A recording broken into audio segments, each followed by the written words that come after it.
The following presentation by Monument Capital Management, LLC, is intended for general information purposes only. Please listen to additional important disclosures at the end of this presentation.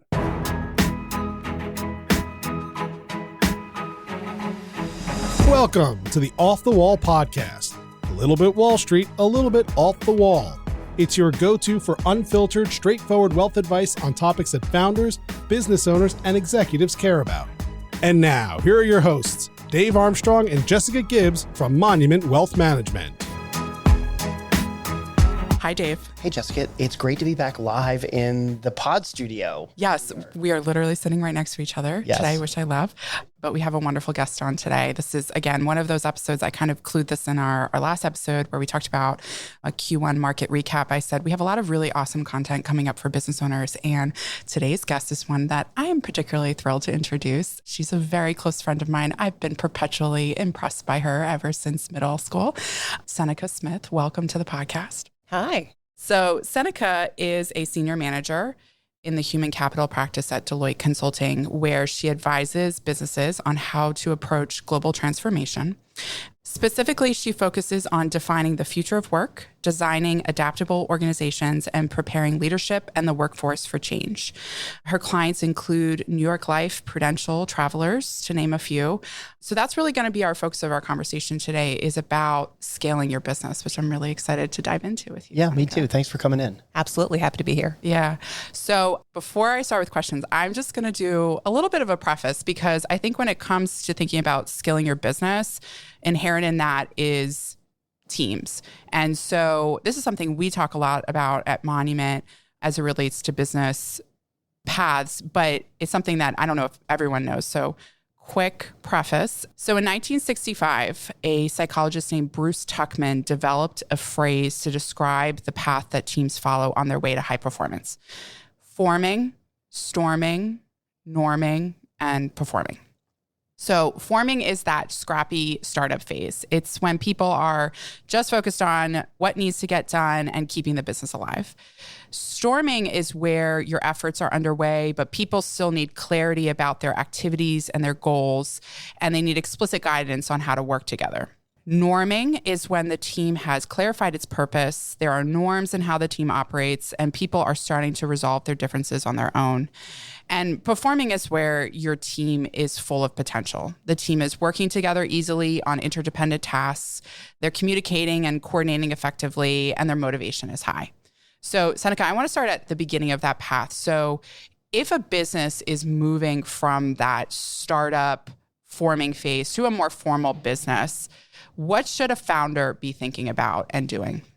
I think the most important thing at that early stage is when you're moving something, especially if you're starting out on your own as a founder, is the idea that you're going to have to start sharing the responsibilities of your business. And that's a big shift in how you're thinking about the work that you're doing. And on a small scale, it's moving from probably one person to 2 or 5. Large organizations do this too, as they start from kind of small teams who wear a lot of hats across them to begin to bring in other people in their workforce to distribute those responsibilities. So as a founder, and you're really thinking about what does that take to get me from where I am the person who is both turning the lights on in the morning and managing my 1099s at the end of the year, how do I start to differentiate what I am doing uniquely as a founder to help this business grow? And then the responsibilities that are important to give to someone else.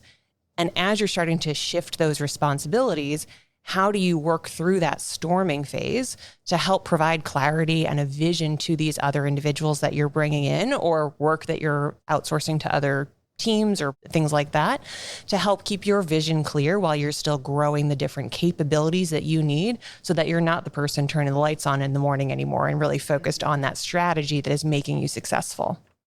I feel like that's something, like, as a small business, like Monument in particular, like, we've talked about vision like so often through the years. And I think it's an ongoing conversation. You can't just like spend a weekend and figure out, I have our vision statement set for the next 10 years. So like, do you have thoughts on how founders should be thinking about vision when it moves beyond like, this is my idea for the business, this is the contribution that I can make.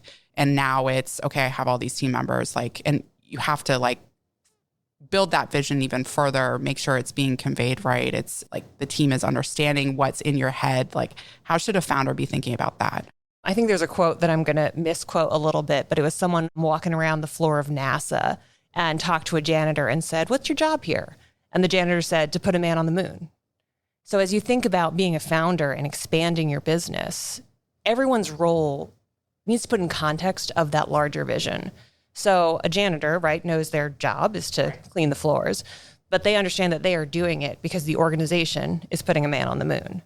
So when you think about, as a founder, how do you articulate your vision to yourself? What do you want to achieve? And then how are you framing it in a way that makes sense for the folks that are working with you? As you bring on someone who's going to be responsible for your operations, you as the founder are not going to tell them how to do their job of operations. That's why you hired someone to do operations.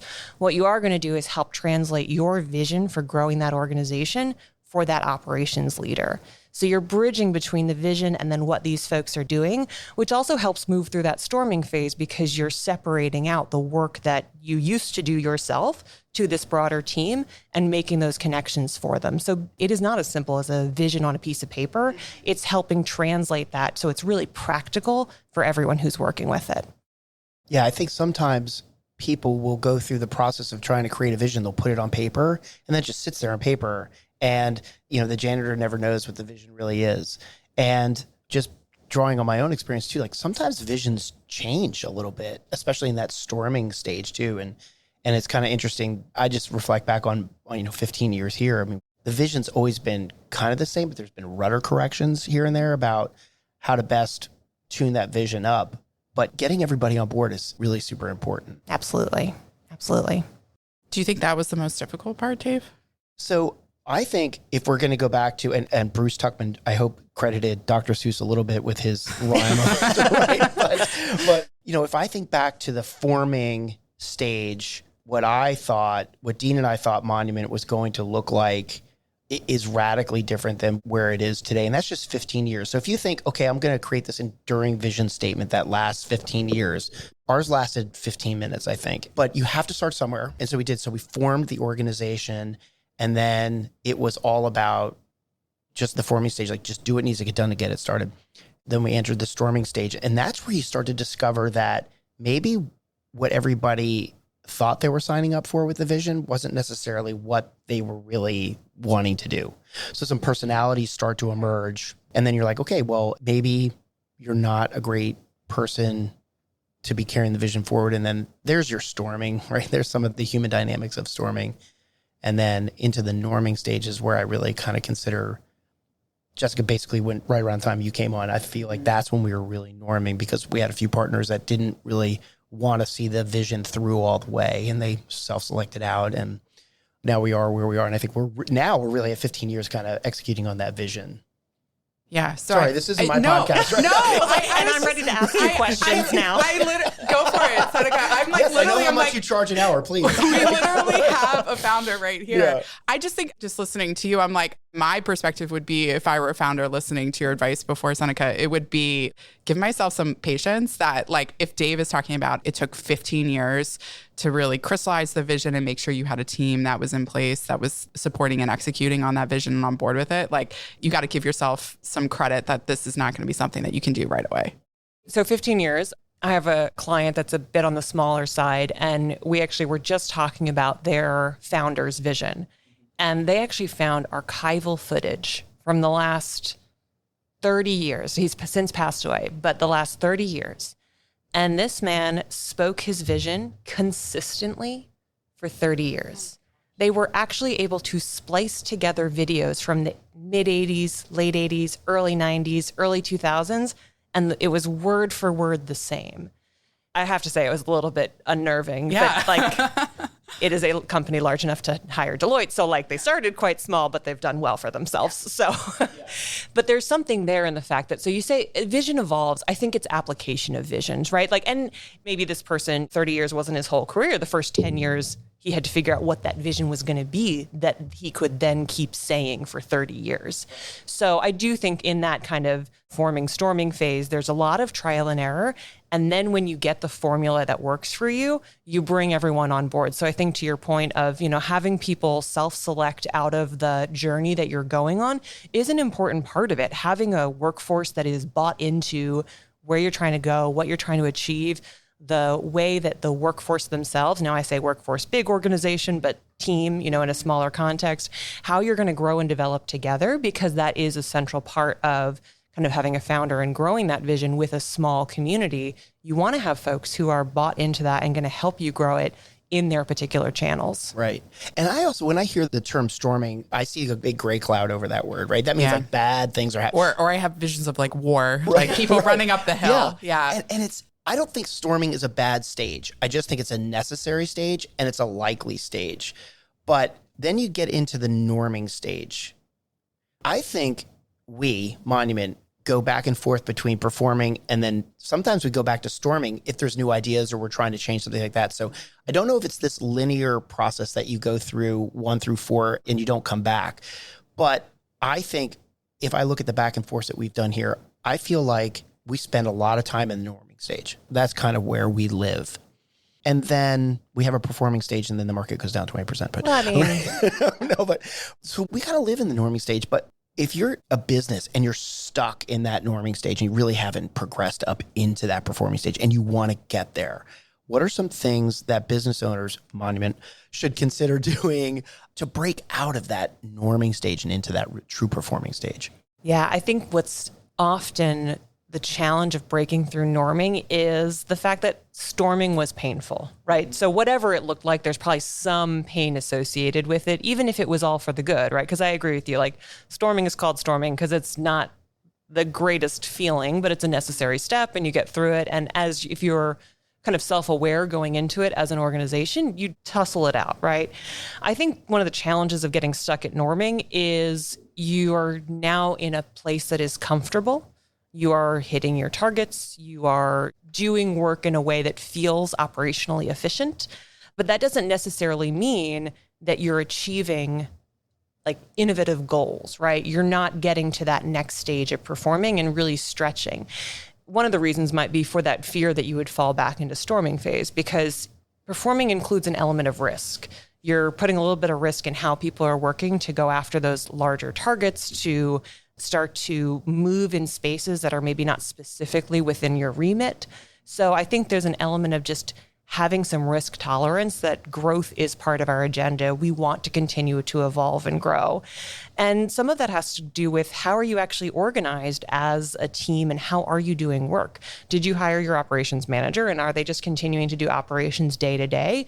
Or have you really looked ahead and around the corner and what do we need to do to continually restructure ourselves to respond to a 20% dip in the market or whatever the case may be? Losing a big client. Losing a big client. Having technology that, I mean, like ChatGPT, right? I am in no way qualified to talk about that, other than the fact that it will be disruptive to certain types of business. So how do you make sure that your business isn't just doing the same thing and not proactively looking about how do you respond to disruptions that are definitely going to come?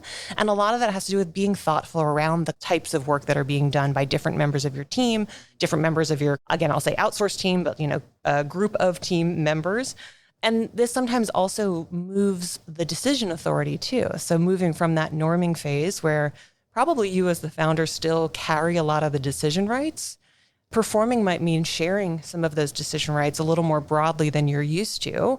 So that, again, that's kind of the risk management, the risk movement to other people, but it allows for better outcomes because you're bringing more diversity of thought, of working into the way your organization operates. Yeah, I want to ask a little bit more about that because I think that's really interesting because there is a tendency for founders. It's like, I want to own all the hats. I want to have all the veto power. It's my business. It's my baby that I created and I grew. So, but as you said, like that's not sustainable. So how do leaders transition? Can you talk a bit more about that? Yeah, can you please tell me? Yeah, I mean, like, because you mentioned leadership skills. So, like, how do those need to evolve? Yeah.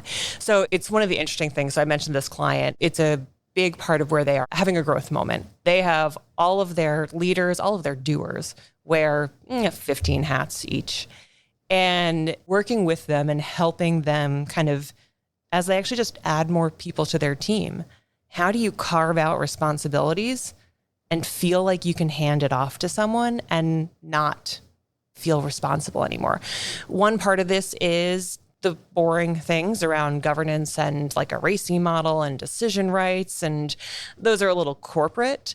what that looks like in practicality is really spending time and focusing on the fact that I'm aware that I am giving up some of the things that I used to do, and I know where I'm going. So with this particular client, what we did to work together was we actually mapped out the job she should be doing in 5 years and went through, like, these are the things you should be responsible for. These are the things that your teams should be doing. And after we mapped out that list, she looked at it and she's like, I'm not doing any of these things today. I was like, I know, but how are you going to get there? So that requires all these things that we just said your team needs to do. Great, you need to get a team that's going to do those things. So some of it is very individual. How do you as a leader, what is the job you think you should be doing 5 years from now? How far is that from the job you're doing today? And then are you set up to have people come in and do that job, automate that job, or just decide that that job is no longer necessary because your business is growing and maturing? And I think also, I feel like it's not necessarily talked about as much, or at least not in the forums that I'm in. My goodness, everyone should have a leadership coach at some point, right? Like, there's just that external perspective of how do you think about the job you're trying to do? And do you have someone kind of asking you, do you really know? So the context a little bit of this client is they had a new leader come in who was asked, like, what's the vision of this company? And and he had a leadership coach, and this is who asked him, and he gave his answer, and the leadership coach said, that's pretty bad. Oh my God. And that's kind of how they went on this whole exercise of like, oh my gosh, what's the vision of this company? It's very successful, but we don't know how to articulate it. And that's how when they found all this archival footage of like, oh, it's actually a very clear vision. We just have never memorialized it. So, but the point there is the leadership coach kind of helps you get that external perspective. So I think it's often not something people think about, or they think about maybe more earlier in their career, but there are many points and reasons to have an external lens to help you think about, how might I grow in this next juncture of my career to get to that next level. I'm just curious. So I agree with you. Like, when you're early 20s in your career, like, it's drilled into your head to like find a mentor, all that. So you're past that, right? What's a sign for a founder or a leader in an organization listening to this now? Like, what's a sign that they need to be hiring a leadership coach? Or when you're comfortable. When you're comfortable. Oh, okay. Yeah.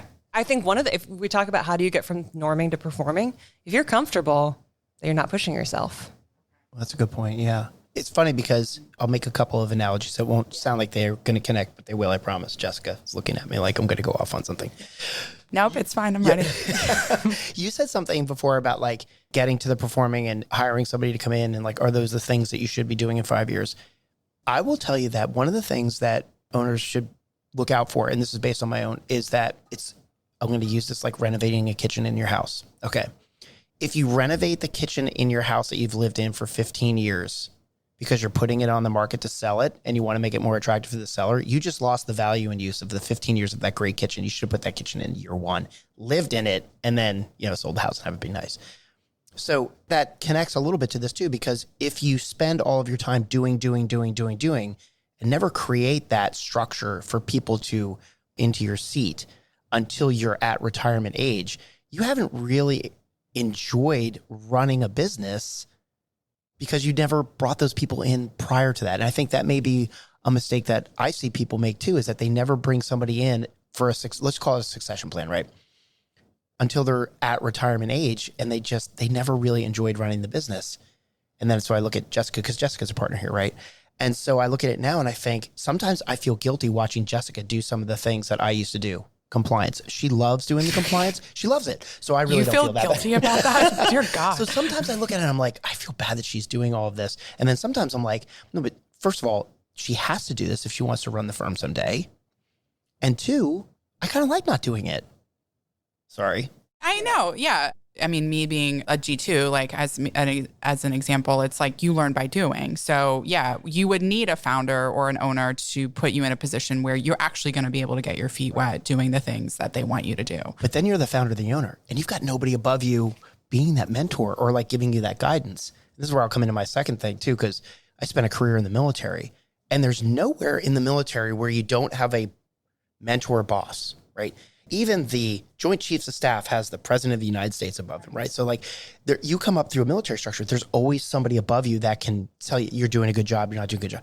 So I go from that environment to boom, all of a sudden I start this and I've got no one telling me anything, right? Except turnover of employees, right? Okay. Yeah. Because that's a pretty good sign Good of whether metric, or not. yeah. Yeah. It's just an expensive metric.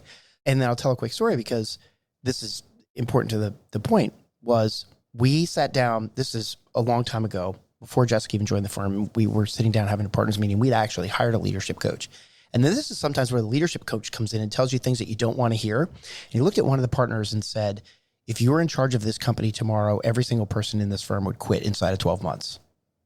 Said it right across the dinner table, And that was a massive sign to everybody that I hadn't done an effective job mentoring somebody. Dean hadn't done we just weren't, or they weren't receptive to it or whatever the reason was. So you've got to get those people telling you what to do, because until that point, I never realized that about somebody else working here in the firm. Yeah, absolutely. I mean, come on, why do you hire consultants? Sometimes to deliver bad news to your organization. So Right. that's not so surprising. Yeah. But having that outside in perspective is really critical, I think, to make sure that you're not stuck in the myopic sounds too negative, but kind of stuck in the pursuit of the business that you're hoping to, or you're creating and that you are pushing out into the market. So getting third-party perspective is valuable at different times. Right. In that so way. You probably play a coaching role a lot in your right. So I do. Yeah. Do you have a good example of a success story there, or? One of my clients and I right now are plotting her also 5 years from now job, right? So it's a great symbiotic relationship of the world that she's working in today. We are delivering some kind of implementation consulting services. But the way that I get to work with her as a leader is this great work we're doing in the universe you own now. Let's talk about how that would play if your role was 3 levels up from this. What could that look like across your organization? Again, much broader organization, very hierarchical, but having that conversation of what are the behaviors, how are you showing up in different rooms, have been a lot of our conversation. And frankly, sharing leadership books. Have you read this one? How are you doing that? And just creating those conversations that are away from the day-to-day and really focused on the different ways in which you can operate to demonstrate that you are already thinking about the next room that you're not yet working in. Yeah. Interesting. Yeah. I think it's really important that you align your people with your strategy, getting that workforce strategy all aligned with your business strategy. We talked about vision before. We skipped over mission. I mean, all of those things kind of fit in there, but let's talk some more about how you have seen and you advise your clients on aligning their business strategy with their workforce strategy. Because now I'm a little bit out of my element, because aligning my workforce strategy, I mean, there's 10 people that work here. Right. So everybody's... It's really different for a small business versus what businesses you work with. But a lot of people who listen to this have bigger businesses, so...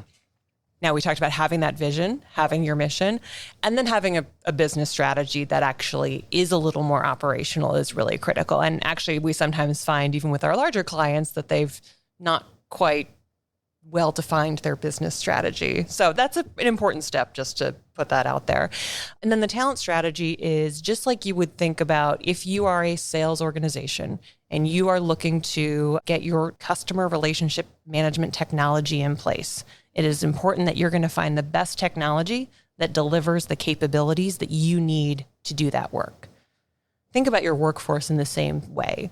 Who are the salespeople and others that you need to best deliver on the business strategy you're trying to achieve? I'll use sales because it's common to think about, but that may not mean that you need full-time salespeople. That might mean that you could contract it out. Maybe you're selling something that is in fact a physical product and you only need to sell it once a quarter.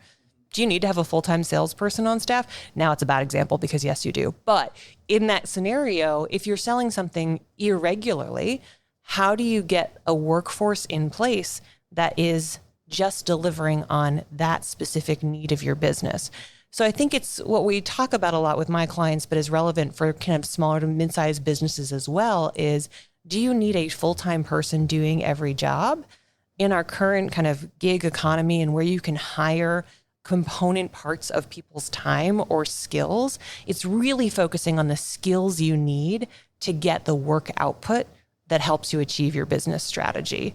So the idea that you need a 20-person team to do everything in your business strategy might actually mean that you have a team that ebbs and flows over the course of the year. You bring contractors in and out.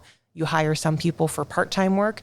Maybe you fully outsource some things that can be automated. So, I mean, a lot of folks outsource payroll, right? I think that's been historically who wants a payroll manager on their balance sheet until they absolutely have to. So it's just applying that same concept to other parts of your business, whether it's your technology workforce or, so I think this is a little more actually normalized with small businesses because you already are in the habit of kind of contracting out to capabilities you would never want to have in-house, like a podcast editor. I was going to right? say, Yeah, right? maybe This a video is the editor. perfect example. Right. Yeah. Although if you want to work here for free, I've got a job for you. There you go. Okay. Right, very compelling offer. It's all me. So I think that vendor ecosystem is actually, smaller companies are generally a little more fluent in it because that is just how you have had to grow. I think expanding maybe there's pieces of the work that are closer to your core business that you could get more comfortable moving into that contractor vendor relationship. Again, talking about the performing, that moves the risk out because you're contracting out that work, but it could give you greater returns as you're freeing up capacity of your core workforce. And what's interesting as we talk about it is my larger clients, they're kind of still getting comfortable with that idea that you would have a much more mixed contract environment to bring in the best type of work. So, there's historically some things have been vendor managed, like payroll or things like that. I think one of the things you can think about with outsourcing is even with some of those, we've been talking a lot about an operations manager. So maybe the person you hired as an operations manager pretty early on has now come to be quite strategic. So what of that core skill set could now be moved to someone off balance sheet that doesn't happen all the time so that operations manager who knows your business can continue to grow in their career, which also helps from that talent strategy perspective because you're also providing opportunities for the members of your team that are bought into the mission and the vision and have helped this organization grow. You still give them opportunities to grow in their career, even if they're not on that partner track internally. What are other ways that your kind of functional teams can continue to grow and evolve their work, as that's such a critical part of workforce experience and growth and development and retention based on everything we see today in the workforce. But even if you outsource a lot, you're still going to have your core group of people, right? And I've seen a couple of different, so I'm going to tell you what I've seen then because I want to elicit a response from you. I've seen a couple of different kind of strategies. I've seen the people who say, you operate the business with the team you have, right? The military model. The Donald Rumsfeld, we deploy with the military that we have today. And then you've got the civilian organizations transitioning from that military analogy to an organization that says, we are always going to find to use an overused cliche, find the right people in the right seat in the bus kind of thing.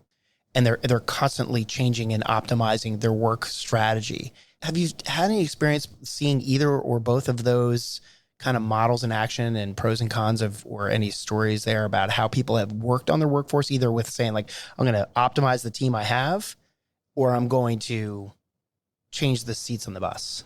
So this is where I spend a lot of time right now with my clients, specifically in their tech organizations, because there is a dearth of tech talent, right? You heard in my introduction, I work primarily with insurance companies. Unfortunately, a lot of technologists are not so keen to work for insurance companies. I know, it's surprising.